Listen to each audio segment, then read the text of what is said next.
अस्सलाम वालेकुम व्यूवर्स। आज मैं बनाने जा रही हूँ मटका गोश्त। हांडी गोश्त भी इसे हम कहते हैं। मैं मटन में बना रही हूँ। आप बीफ में भी बना सकते हैं, लेकिन इसका टेस्ट मटन में बहुत ही ज़बरदस्त आता है, बहुत ही डिलीशियस बनती है।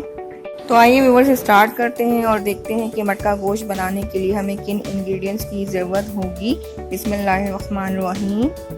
यहाँ पर मैंने हाफ केजी मटन का गोश्त लिया है, यानी बकरे का गोश्त, और इसको अच्छे से वॉश करके रखा है। ड्राई स्पाइसेस में आपको चाहिए लाल मिर्च पाउडर 1.5 टेबल स्पून, धनिया पाउडर 1 टेबल स्पून, हल्दी 1 टीस्पून और देगी लाल मिर्च 1 टेबल स्पून। नमक अपने टेस्ट के अकॉर्डिंग यूज़ करें। ज़ीरा पाउडर 1 टीस्पून। यहाँ पर मैंने 4 छोटी वाली हरी मिर्चें और 5 से 6 लहसुन के जवे और 3 से 4 इंच अदरक का टुकड़ा लेके इसको पेस्ट बना लिया है। 2 दरमियाने साइज़ की प्याज ली हैं, उनको स्लाइस किया है। 2 मीडियम साइज़ के टमाटर।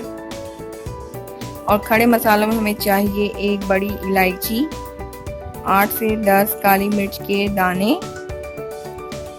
हाफ टी स्पून सफ़ेद जीरा, 2 तेज़ पत्ते और 3 से 4 लौंग, 1 दालचीनी का टुकड़ा और 2 हरी इलायची। इनको खोल लें।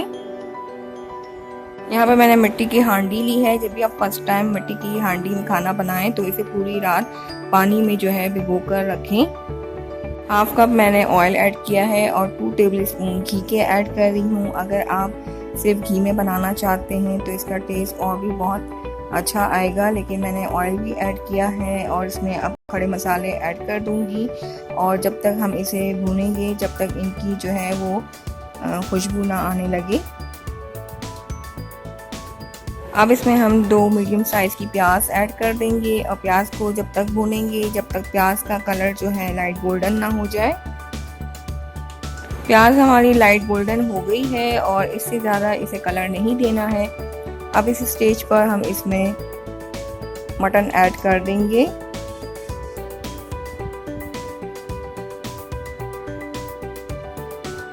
हाफ केजी मैंने बकरे का गोश्त लिया है और आप बीफ भी यूज़ कर सकते हैं। और इसके साथ ही इसमें जो है वो जिंजर गार्लिक और हरी मिर्चों का पेस्ट ऐड कर देंगे। ये ऑलमोस्ट 2 टेबल स्पून है और इसे अच्छे से हमने भूनना है। फ्लेम आपने मीडियम रखनी है और जब तक गोश्त का कलर चेंज ना हो जाए। गोश्त को अच्छे से भूनने के बाद इसका कलर देखिए चेंज हो चुका है और अब इस स्टेज पर हम इसमें तमाम ड्राई स्पाइसेस ऐड कर देंगे। आप अपने टेस्ट के अकॉर्डिंग तमाम मसाले कम या ज़्यादा कर सकते हैं और इस तमाम मसालों की जो क्वांटिटी है आप डिस्क्रिप्शन बॉक्स में भी देख सकते हैं। थोड़ा सा पानी भी आप इस स्टेज में ऐड कर सकते हैं ताकि मसाले ना जलें। मसालों को अच्छी तरह भूनने के बाद अब इसमें हम 2 मीडियम साइज़ की टमाटर ऐड कर देंगे और टमाटरों को आपने मिक्स नहीं करना है, इसको फैला लेना है और इसको कवर कर देंगे जब तक हमारे टमाटर जो हैं वो गल ना जाएं। उसके बाद हम इसे भूनेंगे। इसे मैंने कवर कर दिया है।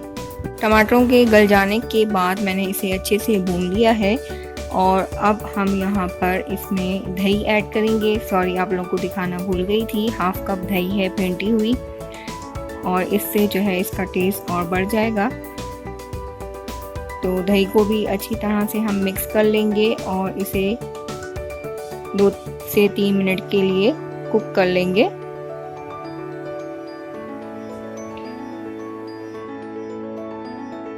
दो मिनट हो चुके हैं दही को पकते हुए और अब आप देख रहे हैं कि दही ने और गोश्त ने अपना काफ़ी पानी रिलीज़ किया हुआ है, लेकिन इसमें हम 2 गिलास पानी और ऐड कर देंगे ताकि हमारा मटन जो है अच्छे से गल जाए। आप अपने हिसाब से जो है वो पानी ऐड कीजिएगा जितने में आपका ये गोश्त गल जाए। अब इसको हम कवर कर देंगे और फ्लेम को मैंने अभी हाई किया हुआ है। जब इसमें बॉयल आने लगेगा तो उसके बाद मैं फ्लेम को मीडियम टू लो कर दूंगी और इसे तकरीबन 1 से 1.5 घंटे के लिए कुक करूंगी। तकरीबन 1.25 घंटा हो गया है गोश्त को जो है पकते हुए और हमारा मटन जो है अच्छे से गल चुका है। इसमें आपको आलू नज़र आ रहे होंगे। मैंने 2 आलू ऐड कर दिए थे जब पानी डाला था, तो ये ऑप्शनल है क्योंकि मुझे पसंद है तो मैंने इसे ऐड किया है। वैसे तो मटका गोश्त में आलू नहीं होते, तो आपकी चॉइस के ऊपर है। अगर आपको ऐड करना है तो ऐड कर लें। अब मैंने यहाँ पे 5 से 6 हरी मिर्चें ऐड की हैं, ये भी ऑप्शनल हैं। और साथ ही गरम मसाला पाउडर 1 टीस्पून ऐड किया है और उसको अच्छे से मिक्स कर लेंगे और इसे 2 से 3 मिनट के लिए कुक कर लेंगे। 2 से 3 मिनट हो चुके हैं और हमारा मटका गोश्त बिल्कुल रेडी है। इसमें मैंने 2 से 3 टेबल स्पून जो है वो फ्रेश हरा धनिया ऐड कर दिया है और बस फ्लेम को ऑफ कर दिया है। ये रेडी है। तो लीजिए व्यूअर्स, मटका गोश्त बिल्कुल रेडी है। आप लोग भी ज़रूर ट्राई कीजिएगा। बहुत ही डिलीशियस रेसिपी है और बहुत ही मज़े की बनी थी। और अपना फीडबैक देना मत भूलिएगा कि आपको मेरी रेसिपी कैसी लगी। रेसिपी पसंद आए तो please like, comment and share ज़रूर किया करें और अपना फीडबैक ज़रूर दिया करें। अगर आपको मेरी रेसिपीज़ पसंद आ रही हैं तो प्लीज़ मेरे चैनल को सब्सक्राइब करें और साथ में दिए बेल आइकन को ज़रूर हिट करें। इससे मेरी न्यू वीडियो सबसे पहले आप तक पहुंचा करेगी। आप लोग मुझे फेसबुक और इंस्टाग्राम में भी ज्वाइन कर सकते हैं। तो मुझे आपके सपोर्ट की बहुत ज़रूरत है, तो प्लीज़ आप लोग मुझे सपोर्ट कीजिए। मिलती हूँ न्यू रेसिपी के साथ। जब तक के लिए अल्लाह हाफ़िज़। दुआओं में याद रखिएगा। Thanks for watching.